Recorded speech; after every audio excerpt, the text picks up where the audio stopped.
Sa Amerika mga kapupong, kilala si Manny Pacquiao bilang isang alamat ng boxing. Ngunit sa labas ng ring, may ibang larawan ng dating world champion na patuloy na nakikita ng mga tao, isang lalaking nagbibigay ng sariling pera sa mga nangangailangan.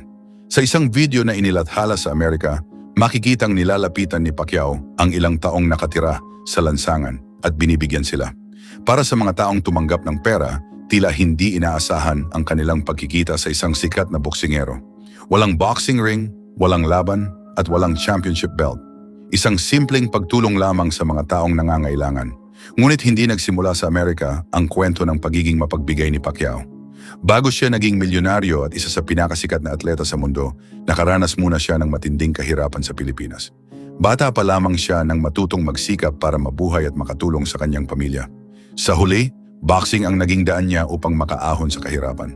Mula sa maliit na halaga na kanyang kinikita noon, naging milyon-milyong dolyar ang kanyang kinikita bilang world champion. Dumating ang kasikatan, malalaking laban at mga kontrata. Ngunit kahit nagbago ang kanyang buhay, hindi nawala ang alaala ng kanyang pinagdaanan.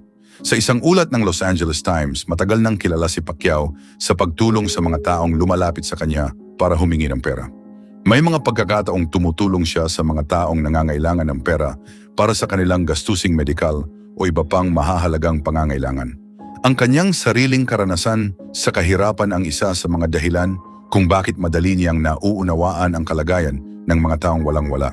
At hindi maliit ang naging saklaw ng kanyang pagtulong. Sa Maynila, mahigit 5,000 na katao ang minsang pumila upang makatanggap ng pera mula kay Pacquiao.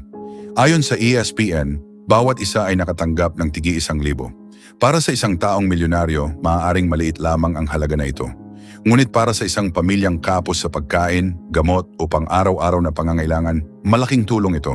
Dito makikita ang isang mahalagang bahagi ng kwento ni Pacquiao. Hindi lamang siya nagbibigay kapag may malaking charity event o kapag may camera. May mga pagkakataon ding personal niyang ibinibigay ang pera sa mga taong nangangailangan. At kalaunan lumawak pa ang kanyang pagtulong. Ang Manny Pacquiao Foundation ay may mga programang nakatuon sa pabahay, disaster relief at tulong sa mga komunidad na nangangailangan. Ayon sa foundation, nakapagpatayo ito ng daan-daang bahay para sa mga pamilyang nangangailangan. Gayunpaman, mahalagang maging maingat sa mga kwentong kumakalat online. Hindi lahat ng viral post tungkol sa pagbibigay ni Pacquiao ng pera o bahay ay napatunayang totoo. May mga peking claim na rin tungkol sa kanyang di umano'y pamimigay ng mga bahay. Kaya mas makabubuting pagbatayan ang mga pangyayaring may maaasahang ulat o ebidensya. Ngunit kahit alisin ang mga questionableng kwento, malinaw pa rin ang isang bagay. Matagal nang bahagi ng buhay ni Pacquiao ang pagtulong sa mga mahihirap. Dahil dito, madalas siyang ikumpara ng ilang boxing fans kay Floyd Mayweather Jr. Pareho silang kabilang sa pinakamalalaking pangalan sa boxing, ngunit magkaiba ang kanilang public image. Si Mayweather ay kilala sa pagpapakita ng kanyang yaman at marangyang pamumuhay, habang si Pacquiao ay madalas iugnay sa kanyang simpleng pinagmulan at pagtulong sa mga nangangailangan. Hindi naman tama na sabihin na mas gusto ng lahat ng Amerikano si Pacquiao dahil mas mapagbigay siya. Walang sapat na ebidensya para sabihin iyon bilang pangkalahatang opinyon ng mga Amerikano. Ngunit hindi maikakaila na ang kanyang pagiging mapagbigay ay naging mahalagang bahagi ng kanyang imahe sa maraming tagahanga. Anyway, mga kapupong, maaring ang pinakamahalagang bahagi ng kwento ni Manny Pacquiao ay hindi lamang ang mga championship belt na kanyang napanalunan. Ito ay ang perang kaya niyang ibigay. Ang batang minsang nakaranas ng kahirapan ay naging isang lalaking may kakayahang tumulong sa iba. At kapag may taong nangangailangan, may mga pagkakataong pinipili niyang hindi lamang tumingin. Humihinto siya, lumilingon, at nagbibigay dahil ang tunay na sukatan ng isang kampiyon ay hindi lamang kung gaano karaming laban ang kanyang napanalunan. Minsan, nasusukat din ito sa kung gaano karami ang handa niyang ibahagi sa mga taong nangangailangan.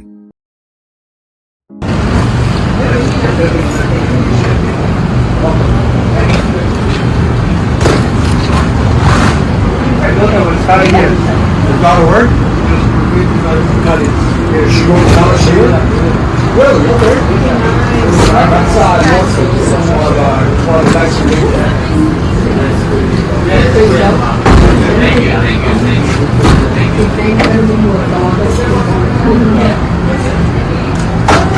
Everything good. Boss, don't forget about John Diamond. I'm sorry.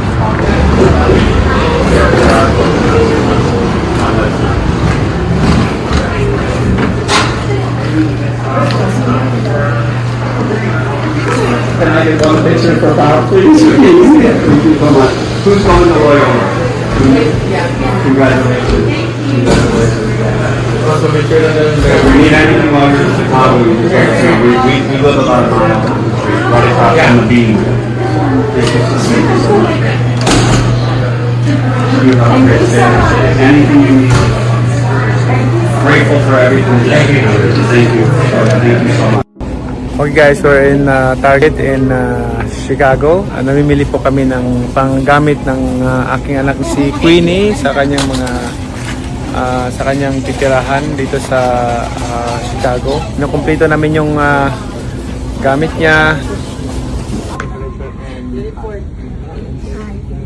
Is that good? Yeah. So you have pink pillows and sheets. You have yellow blanket. Pink. Yeah. So two different textures though. Is that fine? It looks a little cozy.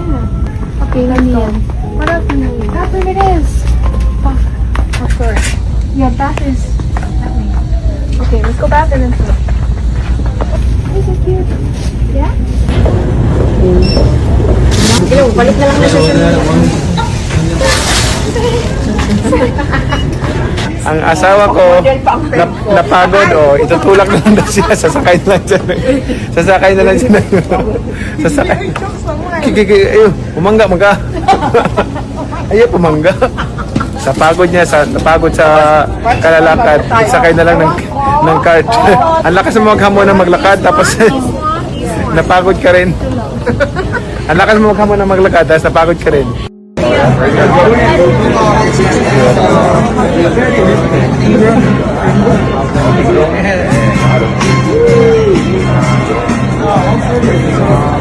Kilala niya eh, pero nakabi niya.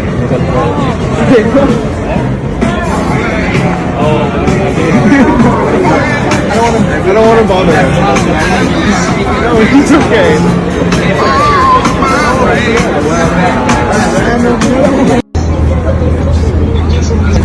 Oh my god! Holy fuck! Backman, can I get a picture with you? Yeah, sure. Thank you. Wow, this is crazy. Come. It's crazy. Wait, get in. What was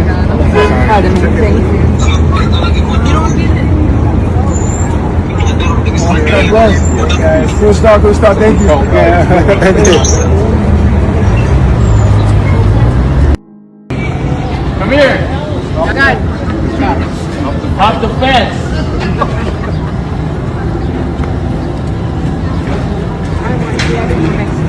What's up, brother?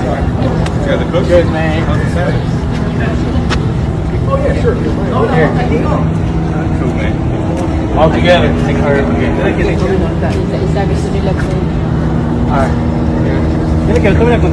Hey, you got some good boxers now, right? Where